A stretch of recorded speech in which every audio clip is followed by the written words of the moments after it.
Hype us up. Are you ready for the bell?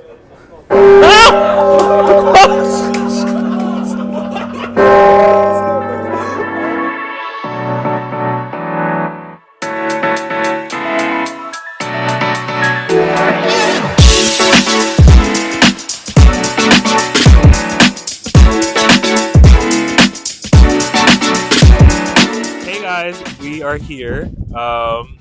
Where are we, Shauna? This is Shauna picked the location for today's episode.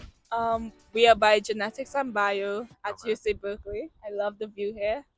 This is where I study sometimes. So please don't come here or That- else you will distract me. I mean, the view is gorgeous. For those of you who don't know, that is Anchor House. That is where Don't jinx it. Don't jinx it. Don't jinx it.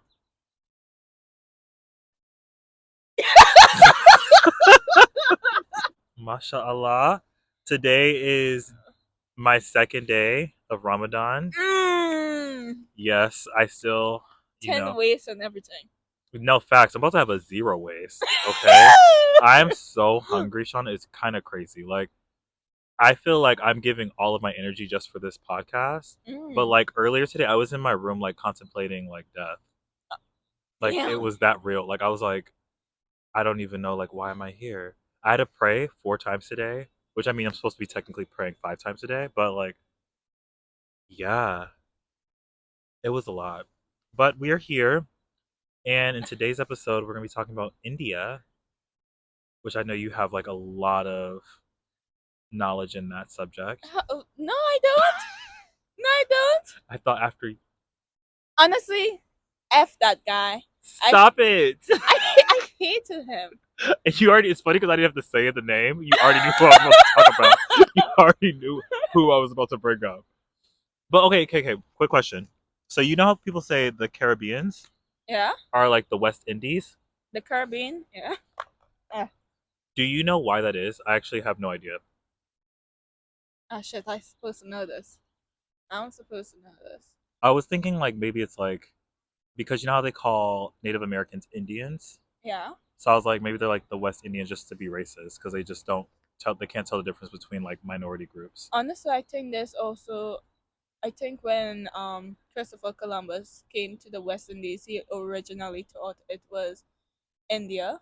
Yeah. So he's like, I'm in India, and he's like, okay, Yeah. this is the West Indies now. I'm renaming it. Dumbass. How can you No. rename?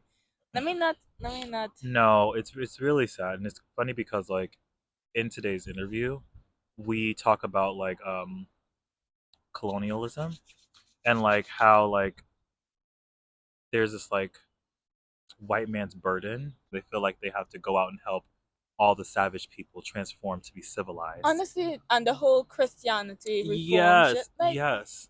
And it's just you are the savages. You are the ones who are uncivilized, but you want to paint out that everybody else is. honestly, Hmm. since I'm doing a project and my research is labor, Okay. the for California Indian history, that's the class I'm taking for fun this semester. Love that. It's crazy.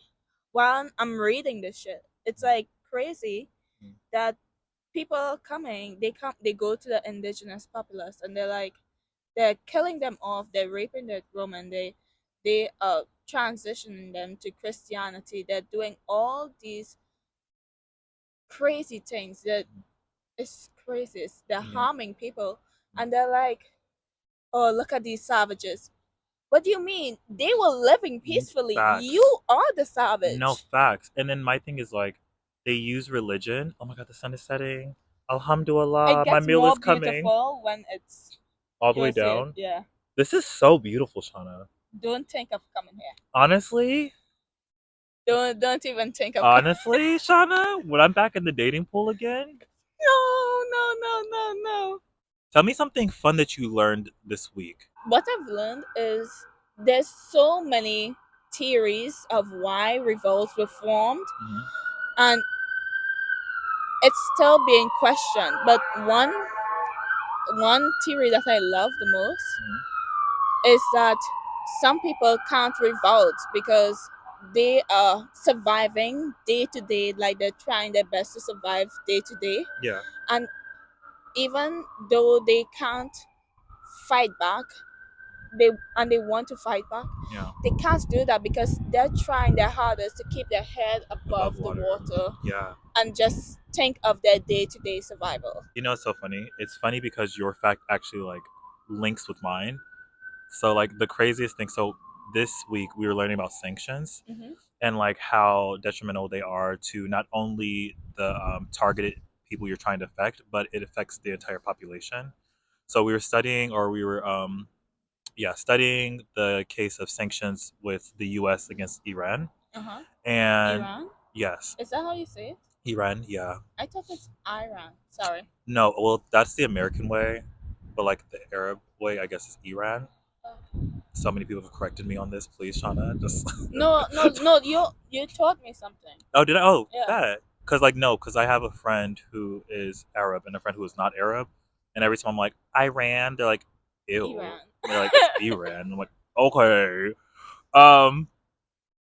Anyway, yeah, we were learning about the sanctions that was placed on Iran and how there's a such thing as a targeted sanction and then just like an overall broad sanction. And overall broad sanctions don't work because like you're crippling the population that's supposed to be the ones that like overthrow the government that you're trying to like combat, you Mm-hmm. know?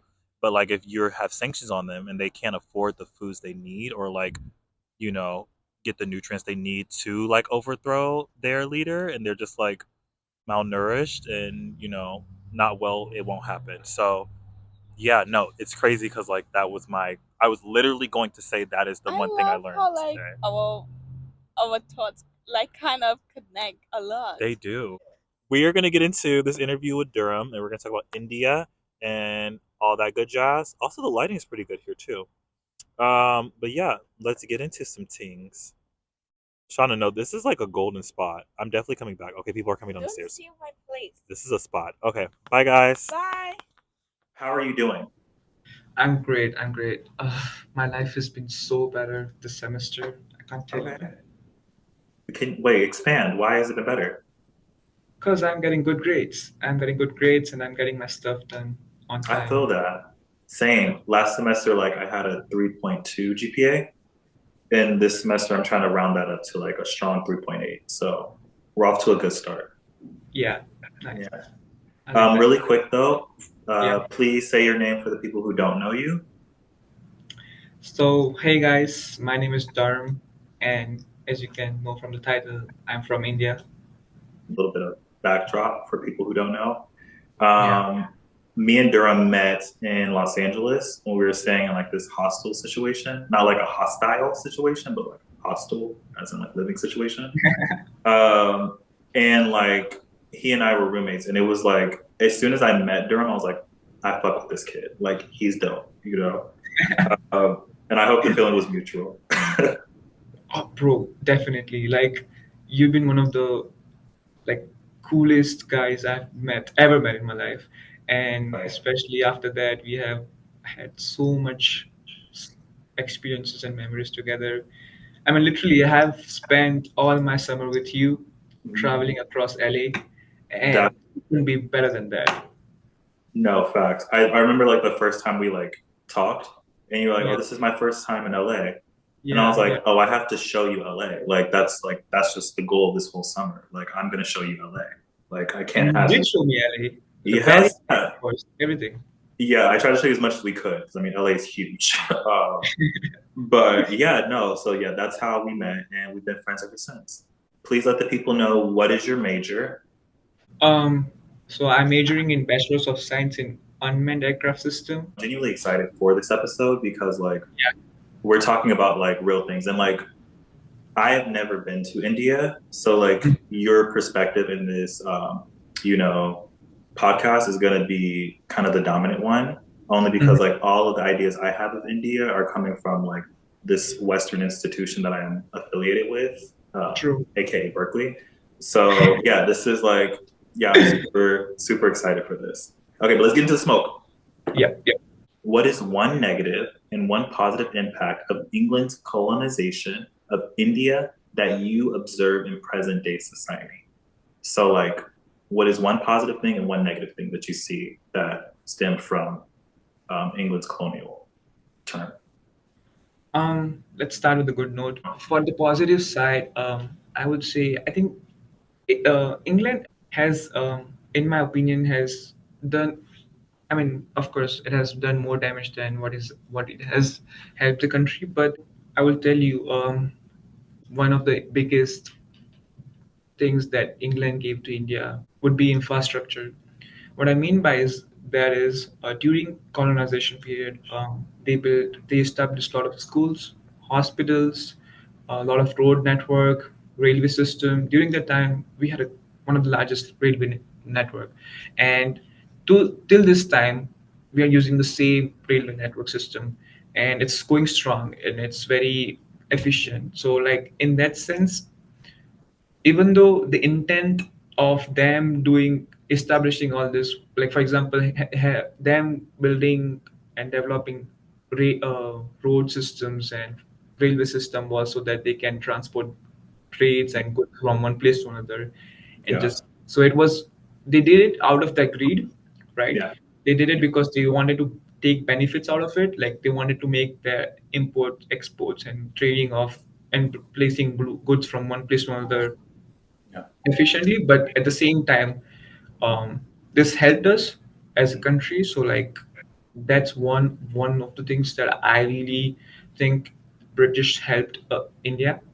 Second thing, it could be controversial, but I feel like the gift of language English is something that I feel like um, something that really benefited India during that time. They try to make England English a common language. So, like in terms of administrative stuff and communication, they try to enforce that use English as a language.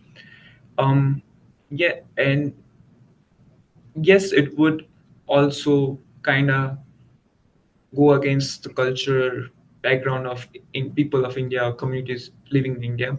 But just imagine, India has a yeah, thousands of language, so we yeah, have a lot of communities with a lot of languages, mm, and it's hard to communicate each other if you're from from a different tribal community. So yeah, having that English as a base is nice to have, and that helps us to be global.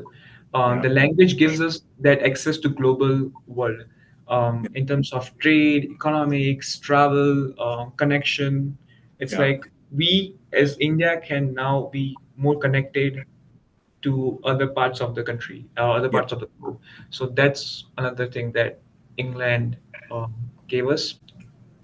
The bad side of what I would say colonization was probably the economics. What I mean by that is they exploited India like badly. Yeah, So they made the people of India more and more poor, especially farmers and the agriculture sector. They had like crazy taxation system. They used to take a lot of money from poor people and then send it back to, of course, UK.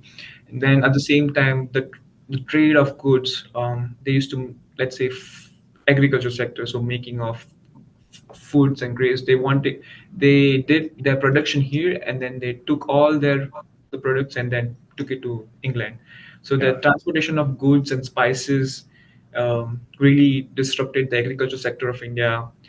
Giving having high taxes to people of India made them more and more poor. Trading of goods from other countries also was via England, so yeah. it was also bad in terms of we had to pay money to Be England exploited. and the other transaction. Yeah. So we're in debt in that sense. So they really affected India in economic way, in an economic say.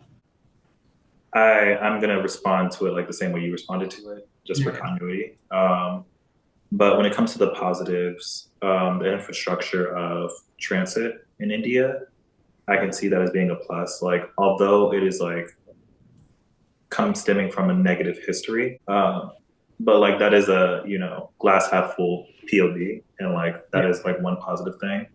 Also, the unity of India, because like yeah, you spoke to like how there are different like ethnic groups within India, which I don't think a lot of people are familiar with, that do speak different languages, you know?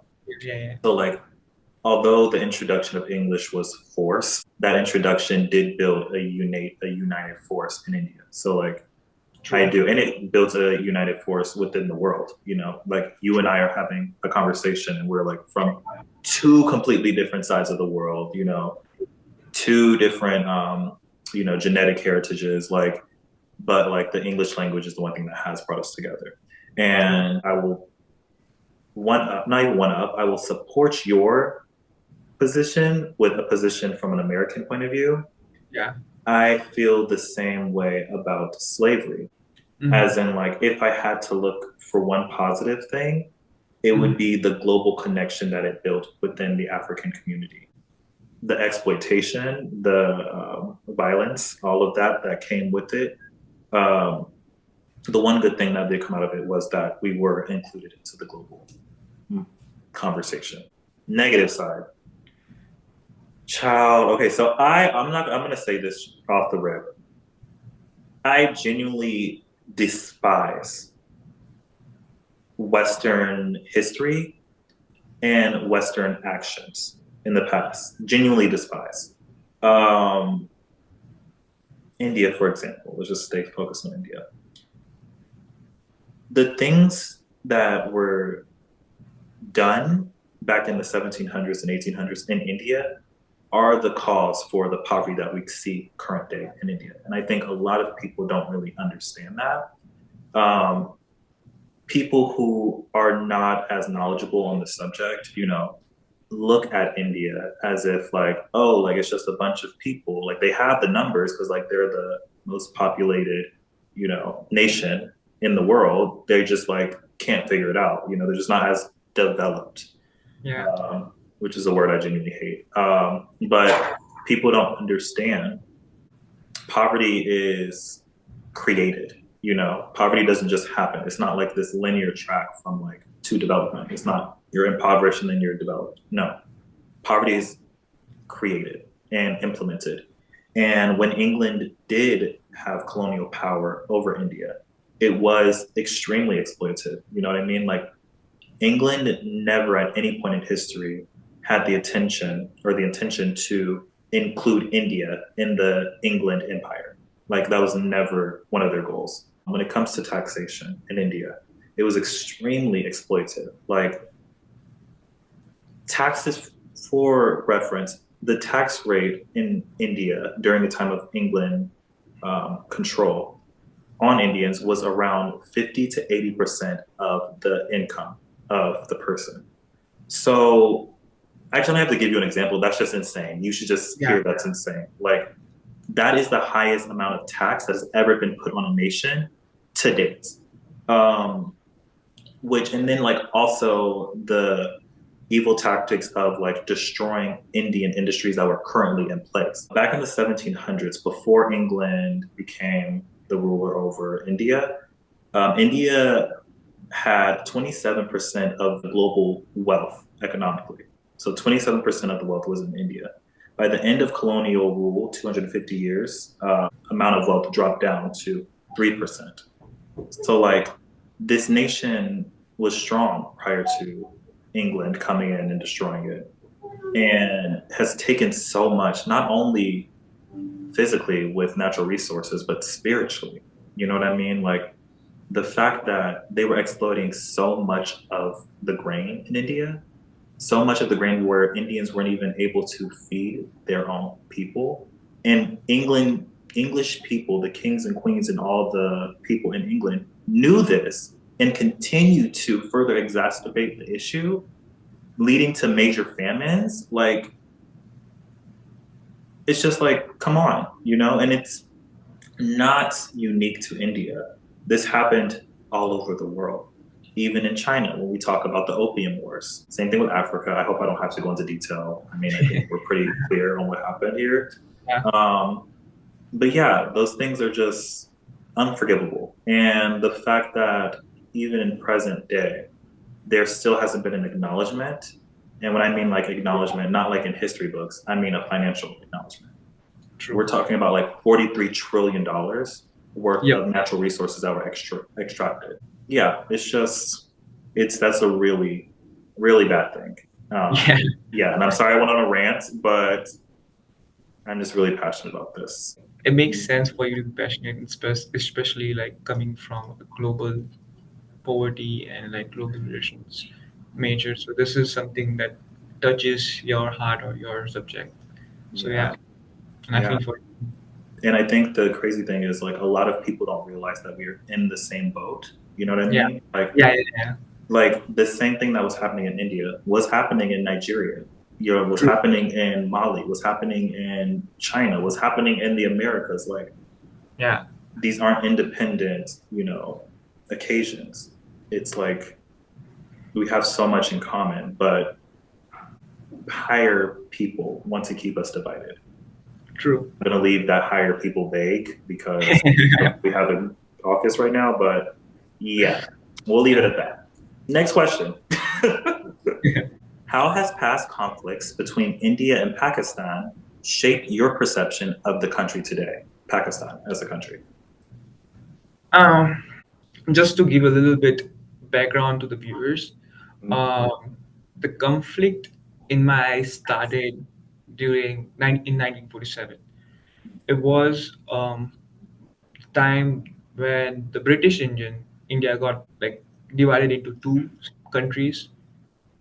India, who was born or who was established under Hindu population, and a country called Pakistan, who was established based on a majority population of Muslims.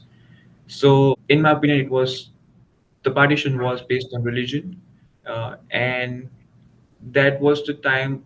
That was the peak of that. Was the start, I would say, of conflict, and then after that, like till now, like years after years, there's has been continuous there's been continuous tension over the borders. um every now and then there's shots fired from both the sides, and then it's very disturbing also, for people who are living, let's say, in Kashmir, which like comes under which shares the border with Pakistan and the Indian part of it. And it's like they both countries have had multiple wars over territory gains and stuff like that. It's not nice, considering soldiers of both countries are getting killed, and like the innocents and innocent kids and families have to bear the cost of it.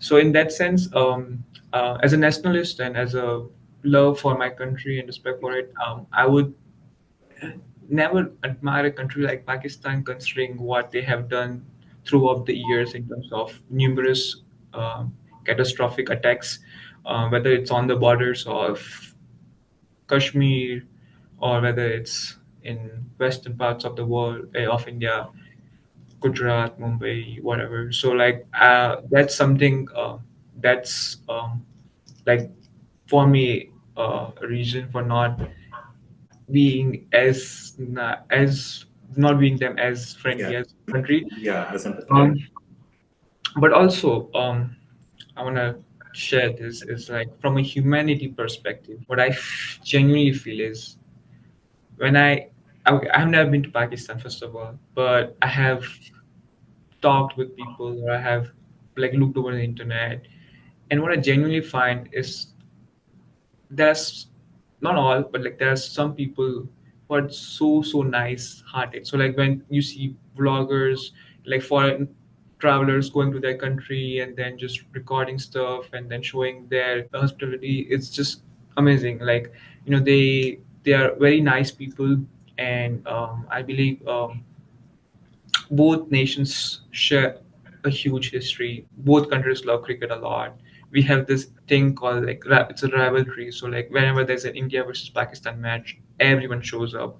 People from both the nation is on the television watching it every time, and it's like very crazy. Like that love for sports, then music, like art, pictures, actors.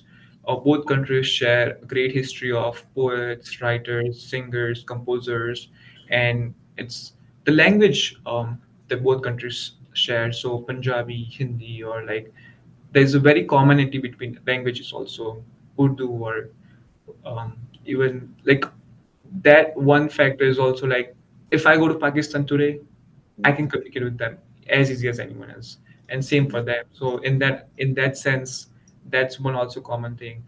Food, both countries have like tastiest foods, like biryani from whether it's from Hyderabad of Pakistan, whether from India, Mhm. uh, like that food is also shared among Yeah. both the countries. So love for food, sports, common language, common culture, same religion, same practices over across the border, and humans like people are so more or less same as like the from both the sides. So in that sense, I view them and greet them nicely. I'll be nice to them. No. They'll be nice to me, and hopefully, and then that's how like I view them as a person, like when I meet them. But as a country, considering all the things that have happened between Yeah. both the countries, there's of course a change in view. But Yeah. from a humanity perspective, I definitely consider some people living there as one of the nicest people on the planet. So yeah. Yeah. And I feel like that's like understandable, you know? Mhm. Um, sorry to bring it back to England, but like Yeah, the feud between Pakistan and, India yeah, stems from England. You know what I mean? yeah, yeah, yeah. True, Like true. they are the ones who were like, we're gonna split this country and Muslims go here, Hindus go here. Like, True, true. and I wish people could see that, and just like move past their prejudice and like, Yeah, I don't know, work together. Like there's power in numbers, there's power in unity, and yeah, there's so much more that needs to be fought for, and feuding each other is not one of them.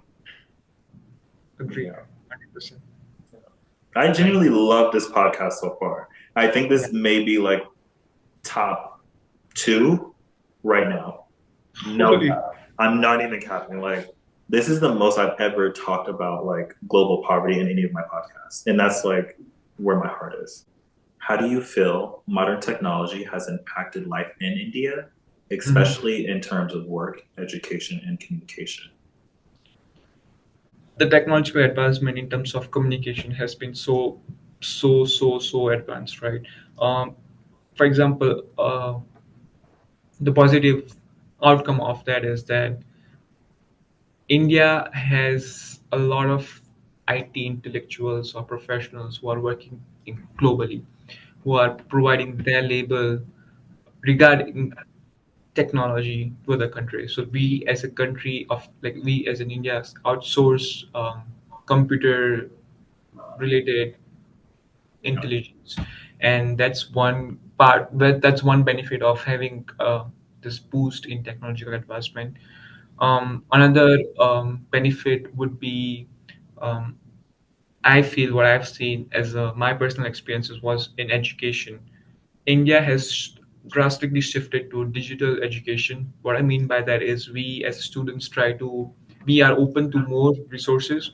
So in terms of more professors, more concepts, like if I'm studying right now in India, I have access to so many greatest minds of in the world, and it's all for free. Like it's like on a very cheap cost you can access to one of the most renowned names in that field. So the education system has changed drastically. We have big companies who help students to prepare for, let's say, SATs or high school entrance exam, for medical, engineering, government exams. So that education sector has been really I feel developed as a benefit of having this advancement. And the third one I would say would be in rural areas. There was a disconnect between rural and urban areas, but now I feel like slowly it's like people of rural areas also have access to smartphones and internet, which makes it more connected. So like a person from a very small town in India might be playing a game or chatting with someone who's in US, UK, or Europe. I don't know. So that communication gap, which was there before, has been is, I think it's slowly getting over. Internet is much cheaper, so like people have access to internet, so they can call, text, watch global content at their ease. So all those benefits, I feel there are more benefits than boon. Negatives. Yeah, but I mean, one or two negative would be that, like, because of, let's say, digital platforms rising in like youth of Indian population, like Yeah. apps like Instagram, Snapchat, and like, people just using it. I feel like they're getting disconnected with their actual real friends and real lifestyle. But I think that's problem across like Everywhere. everywhere. So like specific to India, but I mean It's still a negative. yeah. Yeah. No, I agree. I feel like you said, everything has a positive and negative. Um, in my global poverty practice class, we read this article called "The Flattening of the Earth." Yeah. And I can't remember the author's name, but he's an Indian author, Mhm. and he's talking about how like the technological revolution kind of Yeah. like really helped India in like the aspect of like creating jobs, like you said, with education, just getting more access to everyone and getting everyone more connected. True. Um, and I think that's really cool that technology can do that. I the worries of like people being disconnected from like actual life, and True. even like some of the worries of like digital platforms affecting current economic sectors, like in large cities, like taxi drivers like were Yeah. highly affected by the app True. Uber, um, which I mean, it made transportation, I guess, more convenient, True. but like you're really hurting people who need these jobs, like we just talked about. Yeah. So like, yeah, it has its pros and cons. I used to be a person, I'm not gonna lie to you, I used to be a person who used to be like, no, technology's bad, like we need to go back, like technology's the devil, this is why we have so much suicide and da da da da da. But Yeah. like having a clearer view and a better education of what technology does, how it works, who controls it, True. it makes you look at it differently, you know? Yeah. I usually ask people, do they have any words that they want to tell the people? But I want yours to be specific. Do you have anything that you want people to know? Specifically Americans who don't know anything about India or Indian culture that you want them to know.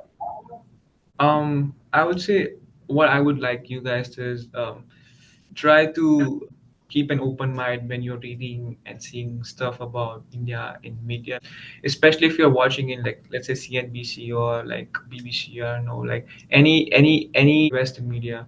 I would definitely take a precaution in the sense that I'm not saying it might be wrong, but all I'm saying is just don't take all as truth. Like try to have like that thing. Oh, what is their side of, like, what is their perspective? So I would say having that open mind about having like a country like India would be great.